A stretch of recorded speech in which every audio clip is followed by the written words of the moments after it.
भाई last lecture जो इस टॉपिक का था वो बीच में ही एंड हो गया था, इक्विपोटेंशियल सरफेस जो स्टार्ट किया था उसी को कंटिन्यू करने के लिए मुझे सेपरेट वीडियो बनाना पड़ रहा है। टारगेट ये था कि पोटेंशियल को एक पार्ट में कवर करेंगे, फिर पोटेंशियल एनर्जी वगैरह वगैरह और चीज़ें स्टार्ट करेंगे। बट ये पोटेंशियल का छोटा सा पोर्शन जो रिमेनिंग था उसको हम यहाँ कंटिन्यू करते हैं। देखो क्या equi potential surface, equi, okay ये शायद लास्ट में भी स्पेलिंग गलत थी और वो सही करनी थी। इसकी जो स्पेलिंग होगी दैट इज इक्वी पोटेंशियल, ठीक है ना। अब वर्ड में दो, इस स्टेटमेंट में दो वर्ड आ रहे हैं, इक्वी पोटेंशियल। इक्वी का मतलब क्या होता है? इक्वल, और पोटेंशियल का मतलब पोटेंशियल। मतलब ऐसा सरफेस जिसके हर एक पॉइंट पर पोटेंशियल बराबर होगा, ऐसे सरफेस को हम इक्वी पोटेंशियल बोलेंगे, ठीक है जी। तो मतलब इस सरफेस पे अगर मैं कोई पॉइंट लूँ, ए बी सी डी या कोई ई ले लूँ या कोई एफ ले लूँ, है ना, हम क्या देखेंगे, इसके हर एक पॉइंट पर पोटेंशियल बराबर होगा। यानी ए का, बी का, सी का, डी का, इसी तरह से ई का, इसी तरह से एफ का, इन सब का पोटेंशियल आपस में क्या होगा? बराबर। तो ऐसे सरफेस को ही हम इक्वी पोटेंशियल सरफेस बोलते हैं। आई होप ये बात तो आपके समझ आ गई होगी, ठीक है जी। तो अब कुछ प्रॉपर्टीज़ हैं जो बहुत ज़्यादा इंपॉर्टेंट है सरफेस की, उसको समझ लेते हैं। जैसे कि पहला क्या, potential at every point is same. हाँ ठीक है, अगर आपके पास इक्वी पोटेंशियल सरफेस है तो उसका मतलब ही ये है कि हर पॉइंट का पोटेंशियल सेम होगा, ठीक है। अच्छा, अगर हर पॉइंट का पोटेंशियल भाई सेम है, ए का और बी का पोटेंशियल यदि सेम है, वी ए और वी बी बराबर है, तो यानी आपके पास वी डेल्टा वी क्या होना चाहिए? ज़ीरो होना चाहिए। मतलब V A minus V B difference क्या होना चाहिए? ज़ीरो होना चाहिए। तो अगर पोटेंशियल बराबर है तो पोटेंशियल डिफरेंस ज़ीरो होगा। तीसरा कह रहा है work done on moving a charge on equi potential surface is always zero. ये कैसे? ज़रा इस बात को समझ लेते हैं। हमें मालूम है वर्क डन का फॉर्मूला आपके पास क्या होता है, पोटेंशियल डिफरेंस इनटू में वो चार्ज जो मूव हो रहा है, और इक्वी पोटेंशियल सरफेस पे तो पोटेंशियल डिफरेंस जीरो है, यानी कि वर्क डन भी कितना हो जाएगा? जीरो। तो इक्वी पोटेंशियल सरफेस से चार्ज को किसी एक पॉइंट से दूसरे पॉइंट पे मूव करने के लिए हमें शून्य वर्क डन करना पड़ेगा, कोई वर्क डन नहीं करना पड़ेगा, ठीक है जी। आगे आते हैं। अगला, electric field is always acts perpendicular to equipotential surface. How? कैसे? समझो। हमारे पास रिलेशन है D V will be equal to minus का E D R cos theta. यदि हम इस स्टेटमेंट का इस्तेमाल करें, इस फॉर्मूले का इस्तेमाल करें, तो इक्वी पोटेंशियल सरफेस पे हम जानते हैं डेल्टा वी है ज़ीरो, और यदि डेल्टा वी ज़ीरो है तो E D R cos theta will be equal to zero होगा। ऑब्वियस सी बात है, माइनस का यार, माइनस जाके खत्म हो जाएगा वैसे भी। तो अब एक बात समझो, इन E D R cos theta equal to zero है। अब भाई इक्वी पोटेंशियल सरफेस पे कुछ तो चार्ज है, और चार्ज अगर है तो इलेक्ट्रिक फील्ड तो ज़ीरो हो सकती है नहीं। चार्ज के मूव करने में वर्क डन ज़ीरो है, लेकिन चार्ज तो मूव कर ही रहा होगा ना, तो कुछ तो डिस्प्लेसमेंट कवर करेगा चार्ज, वो भी ज़ीरो नहीं होगा। बट स्टिल इनका प्रोडक्ट ज़ीरो है, इसका मतलब क्या बचा? कॉस थीटा वो ज़ीरो होना चाहिए। और थीटा कॉस थीटा ज़ीरो किस केस में होता है? यदि थीटा आपके पास हो 90 डिग्री, 90 मतलब परपेंडिकुलर। अब ये परपेंडिकुलर क्या, कौन परपेंडिकुलर? तो ये थीटा किस किस के बीच का एंगल होता है? देखो ना, E D R cos theta, E और डी आर के साथ कॉस थीटा है, मतलब इलेक्ट्रिक फील्ड में और डिस्प्लेसमेंट में इनमें एंगल 90 डिग्री है, ठीक है जी।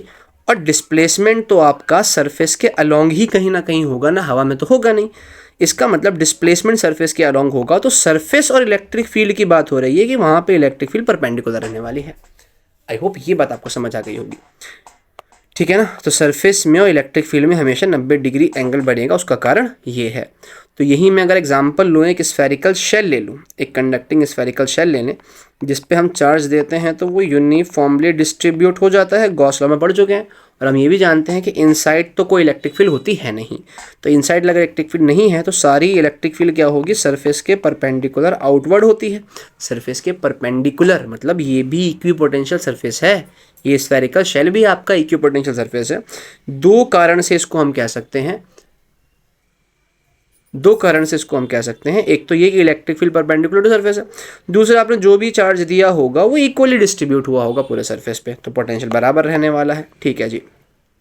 अगला पॉइंट कह रहा है कि दो equi potential surface can never cross each other because, क्यों? समझो, अगर ऐसा हो कि दो इक्वी पोटेंशियल सरफेस मान लें एक दूसरे को क्रॉस कर गए, तो मान लो ये एक इक्विपोटेंशियल सरफेस है जिसका पोटेंशियल 5 वोल्ट है, ये एक इक्विपोटेंशियल सरफेस है जिसका पोटेंशियल आपका 10 वोल्ट है।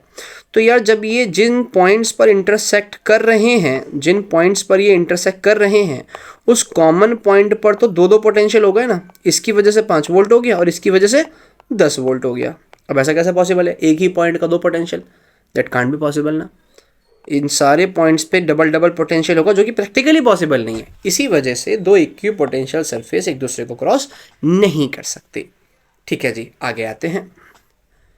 अगला आपके पास, अच्छा आप में से कोई महाशय ये कहेगा कि सर जी पोटेंशियल ऐड होके 15 वोल्ट भी तो हो सकता है। बिल्कुल भाई हो सकता है, लेकिन ये 15 वोल्ट ना तो 10 है ना 5 है, तो ये इक्वी पोटेंशियल कहाँ से बचा? पोटेंशियल तो डिफरेंट हो गया ना। ठीक है जी, तो क्या ये इक्वी पोटेंशियल सरफेस की कहानी थी।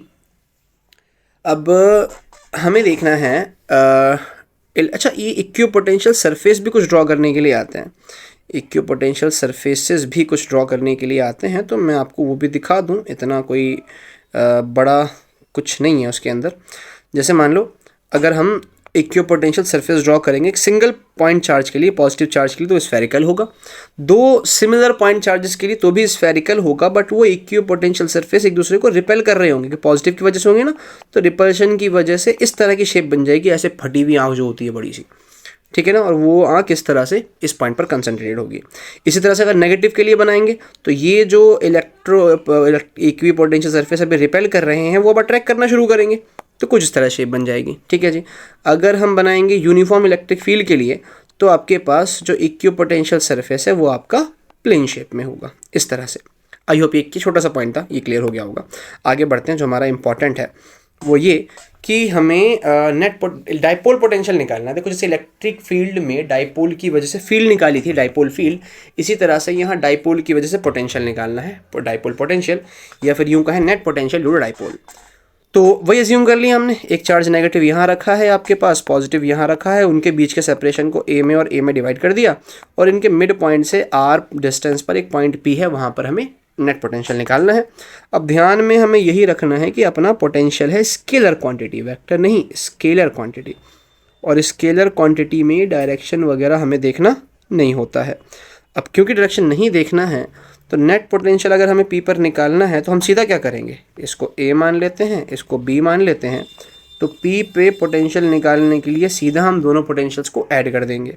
अच्छा, तो अगर हम निकालें ए की वजह से, तो भाई ए की वजह से निकालोगे तो के इंटू ए पर चार्ज माइनस क्यू, और डिस्टेंस कितना हो जाएगा आपके पास आर प्लस ए, है ना, ये पूरा डिस्टेंस यहाँ से यहाँ तक का आर प्लस ए, प्लस अगर बी की वजह से निकालें तो के क्यू अपॉन बी से पॉइंट पी का डिस्टेंस कितना है ये, इसके लिए हम क्या करेंगे, आर में से इस ए को माइनस कर देंगे तो रिमेनिंग डिस्टेंस आ जाएगा, दैट इज़ आर माइनस ए।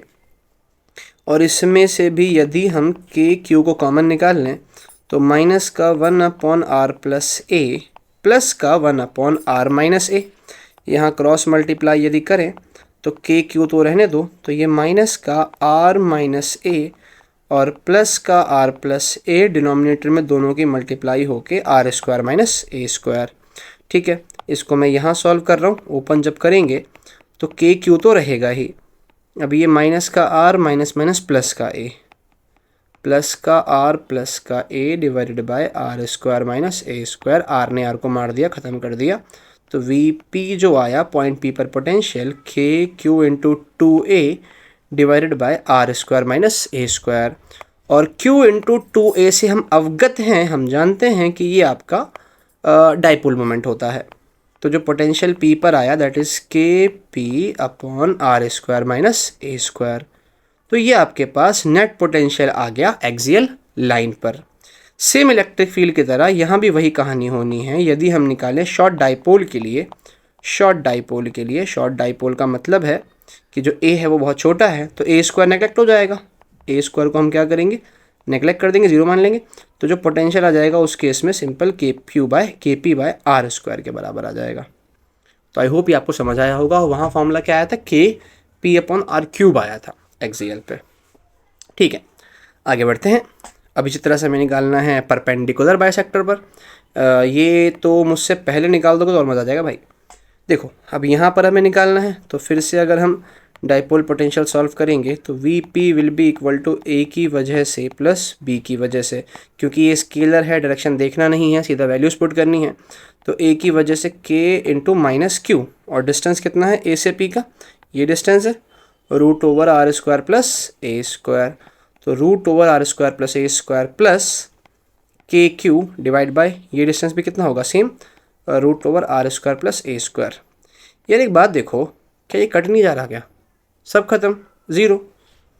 तो यानी भाई डाइपोल पर डाइपोल की वजह से इक्वेटोरियल पर या परपेंडिकुलर बाइसेक्टर पर या राइट बाइसेक्टर पर, जो भी बोल लो, नेट पोटेंशियल डिफरेंस कितना आने वाला, नेट पोटेंशियल कितना आने वाला है, ज़ीरो आने वाला है।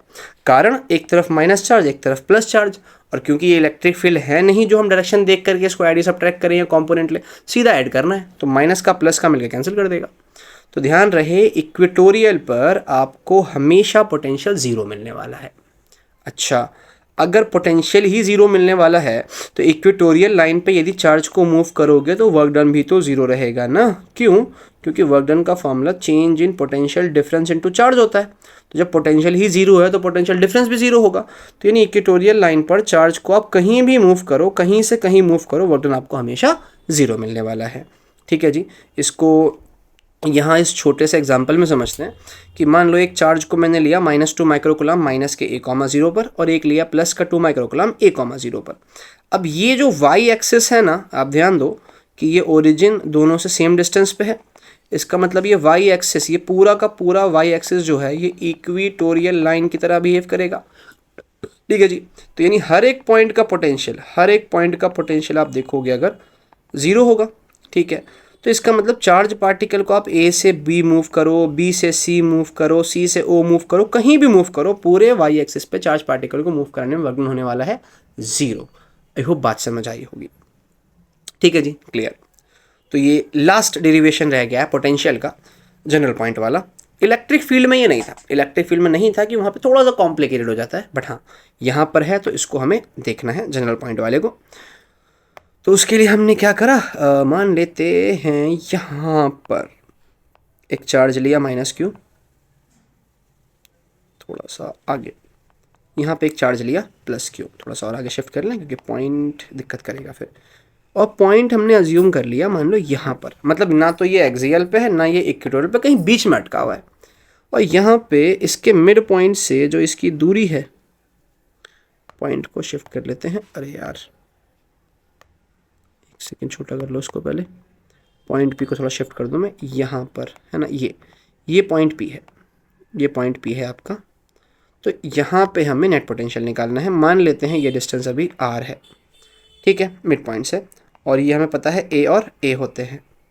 लेकिन अब इसको a नाम देंगे और इसको b नाम देंगे, और जो पोटेंशियल निकालेंगे P पॉइंट पर वो किस किस की वजह से होगा भाई, A की वजह से प्लस वो B की वजह से होगा, यही होगा ना। ठीक है, तो अगर अब हम A की वजह से निकालेंगे तो K into charge -q upon में डिस्टेंस हम लेंगे A से P का, A से P का कुछ होगा, अज्यूम करो R1, तो अपॉन R1। और अगर B की वजह से निकालेंगे तो K इंटू प्लस का Q अपॉन डिस्टेंस B से P का लेंगे, कुछ तो होगा, नहीं पता, R2। तो ये डिस्टेंस आपका R2 है। तो यहाँ पर यदि पोटेंशियल निकालें तो KQ इंटू में -1/R1 +1/R2 हो जाएगा। ठीक है, अगर इस माइनस को थोड़ा सा सही से लिख लें तो 1/R2 -1/R1, ये आपका आंसर हो गया पोटेंशियल किसी भी जनरल पॉइंट पर। लेकिन इशू ये है कि अभी तक हमने जिन भी पॉइंट्स पर इलेक्ट्रिक फील्ड निकाली या जिन भी पॉइंट्स पर पोटेंशियल निकाला, वो हमेशा हम निकालते हैं मिड पॉइंट से डिस्टेंस r की टर्म्स में। बात समझ आ रही है, मिड पॉइंट से डिस्टेंस r की टर्म्स में, जो कि यहाँ पर नहीं है। इसका मतलब अब हमारा सारा एफर्ट शिफ्ट होगा इस तरफ कि ये R1 और R2 को r की फॉर्म में कैसे कन्वर्ट किया जाए। उसके लिए फिजिक्स का जीरो इस्तेमाल करना है, सारा इस्तेमाल होगा गणित में ज्योमेट्री का। ठीक है जी, कैसे बताता हूँ, देखो इधर क्या करें, छोटी देखो ये जो आपके पास को मैं ना O नाम दे रहा हूँ, ये OP और AP में छोटी लाइन कौन सी है, OP। तो आप क्या करो, छोटे से बड़े पे एक परपेंडिकुलर प्लॉट कर लो, ये 90 डिग्री बन रहा है। ठीक है जी। वही काम यहाँ करो, छोटे से बड़े पे एक परपेंडिकुलर प्लॉट कर लो। ठीक है, अब लॉन्ग डिस्टेंस के लिए आपके पास ये परपेंडिकुलर के आगे वाली जो दोनों साइड्स हैं ना, वो मैथमेटिक्स में बराबर हो जाती हैं। ठीक है, तो इसको मैं नाम दे रहा हूँ m, इसको नाम दे रहा हूँ n। तो लॉन्ग डिस्टेंस के लिए जब हम परपेंडिकुलर प्लॉट करते हैं तो परपेंडिकुलर से आगे वाली दोनों साइड्स ट्रायंगल की बराबर होती हैं, ऐसा माना जाता है। ठीक है जी। अब हमें मालूम है कि ये कुछ थीटा एंगल पर झुका हुआ है, इसका झुकाव कुछ थीटा एंगल पर है। अच्छा, चलो मान लिया। ठीक है जी। अब अगर ये थीटा है, ढंग से देखना, अगर ये थीटा है और ये पूरा आपके पास 90 डिग्री है, ये पूरा 90 डिग्री है, तो क्या ये एंगल भी आपका थीटा नहीं होना चाहिए? क्योंकि फिज़िक्स में तो एंगल जो हैं अल्टरनेट चलते हैं। बात समझ आ रही ना? ये थीटा है तो फिर ये बचा हुआ कितना हो जाएगा आपके पास? 90 माइनस थीटा हो जाएगा। ठीक है, चलो जी, अभी मैं इसको मिटा रहा हूँ फिलहाल, दोबारा हम इनमें आएंगे। पहले जिधर बना है उस वाले एंगल को कवर कर लेते हैं। तो पहले मैं लिख लेता हूँ कि ये जो आपके पास ए पी है ना, इसको इधर लिखते हैं कि ये आपके पास जो ए पी है, ए पी, ए से पी का डिस्टेंस है, ये आपका R1 है। ठीक है जी। तो ए पी को तोड़ करके ए एम ए पी को तोड़ करके ए एम प्लस का एम पी कर सकते हैं। ये इक्वल टू क्या आ जाएगा आपका? R1 आ जाएगा। अच्छा, अब ए एम को तो ए एम छोड़ देते हैं और इस परपेंडिकुलर के बाद मैंने कहा दोनों डिस्टेंस क्या होते हैं? बराबर होते हैं। मतलब एम पी किसके बराबर होना चाहिए? R के बराबर, will be equal to R1। ठीक है जी। वही कहानी यहाँ करते हैं, तो हम क्या कहेंगे कि ये जो ओ पी है ये आपका R के बराबर है। ओ पी बराबर आपका R है और ओ पी को ओ एन प्लस का एन पी बिल्कुल कर सकते हैं। और परपेंडिकुलर के बाद के डिस्टेंस यदि बराबर होते हैं तो एन पी बराबर बी पी होना चाहिए, जो कि R2 है। तो ओ एन प्लस का R2 will be equal to R। तो यहाँ से R2 को हम क्या कर सकते हैं? R माइनस ओ एन, और यहाँ से R1 को हम क्या कर रहे हैं? R plus a m. अब हमें ये ए एम और ओ एन निकालना है। ठीक है, तो उससे फिर हमारा R1 R2 R की फॉर्म में कन्वर्ट हो जाएगा। तो उसके लिए देखो ज़रा, यहाँ पर इस छोटे वाले ट्रायंगल को मैं येलो से कर रहा हूँ, इस छोटे ट्रायंगल को देखते हैं। ठीक है, ये है 90 डिग्री। 90 डिग्री के सामने वाला हाइपोटेनस होता है और जो हमें ओ एन साइड चाहिए वो थीटा के साथ है, तो वो बेस कहलाएगा। तो बेस और हाइपोटेनस किस में आते हैं? कॉस थीटा में। तो इस ट्रायंगल में यदि मैं कॉस थीटा अप्लाई करूँ इस वाले ट्रायंगल में, तो cos theta will be equal to base O N है अपॉन में हाइपोटेनस कितना है? ए। तो जो ओ एन आपके पास है वो ए कॉस थीटा के बराबर आ गया। तो यानी कि जो R2 हमें मिला वो R minus a cos theta मिल गया। ठीक है जी। इधर आते हैं, इस ट्रायंगल में मैंने कहा था इसको अगर मैं इस तरह से प्लॉट करूं एक परपेंडिकुलर लाइन, तो अगर ये थीटा है भाई तो ये भी थीटा होगा। ठीक है, और अगर ये थीटा है तो ये रिमेनिंग एंगल कितना हो जाएगा? 90 माइनस थीटा। और अगर ये 90 माइनस थीटा है तो ये एंगल भी कितना होना चाहिए? फिर थीटा होना चाहिए। ठीक है, तो अगर ये एंगल थीटा है और ये बन रहा है आपके पास 90 डिग्री, आपको क्या चाहिए? ए एम चाहिए। तो ये ए एम जो है, ये जो ए एम है, ये ए एम क्या ये हाइपोटेनस की तरह बिहेव नहीं करेगा? और आपको पता क्या है? आपको ए ओ पता है जो कि ए है, और ये आपका बेस की तरह बिहेव करेगा। मैंने उल्टा कर दिया सॉरी, मैंने उल्टा कर दिया। 90 डिग्री यहाँ बन रहा है ना, तो 90 डिग्री के सामने ये हाइपोटेनस की तरह बिहेव करेगा और ए एम जो हमें निकालना है ये बेस की तरह बिहेव करेगा। तो फिर से हाइपोटेनस और बेस हमें फिर से क्या अप्लाई करना पड़ेगा? Cos theta. तो हाइपोटेनस कितना है? ए, और बेस कितना है? A b. तो यहाँ से जो आपके पास कुछ मिस हो गया क्या? बेस अपॉन हाइपोटेनस होता है ना, एक सेकेंड, बेस अपॉन हाइपोटेनस। तो बेस तो ए एम है ना, सॉरी बेस आपका ए बी है, ए एम है, बेस है ए एम अपॉन हाइपोटेनस है आपका ए। तो यहाँ से जो ए एम हमारे पास आ गया वो भी किसके बराबर आ गया? ए कॉस थीटा के। तो अगर इस वैल्यू को हम यहाँ पुट कर दें R1, will be equal to r plus A cos theta. Hopefully हमें इतना समझ आ गया कि R1 भी R की टर्म्स में कन्वर्ट हो चुका है और R2 भी R की टर्म्स में कन्वर्ट हो चुका है। तो इन दोनों को यदि हम यहाँ पुट कर दें तो R2 की जगह पर 1/R minus a cos theta minus R1 की जगह पर 1/R प्लस ए कॉस थीटा। अब यहाँ पे जब क्रॉस मल्टीप्लाई करेंगे इनकी तो R plus A cos theta minus of R minus a cos theta, denominator में इनकी मल्टीप्लिकेशन तो आर स्क्वायर माइनस ए स्क्वायर कॉस स्क्वायर थीटा। बात समझ आई? ठीक है जी, तो इनको ज़रा उठा करके हम पल्ले पेज पे ले जाते हैं ताकि आगे और सॉल्व कर सकें। इधर देखो ज़रा, अभी ये टर्म क्या बनती है।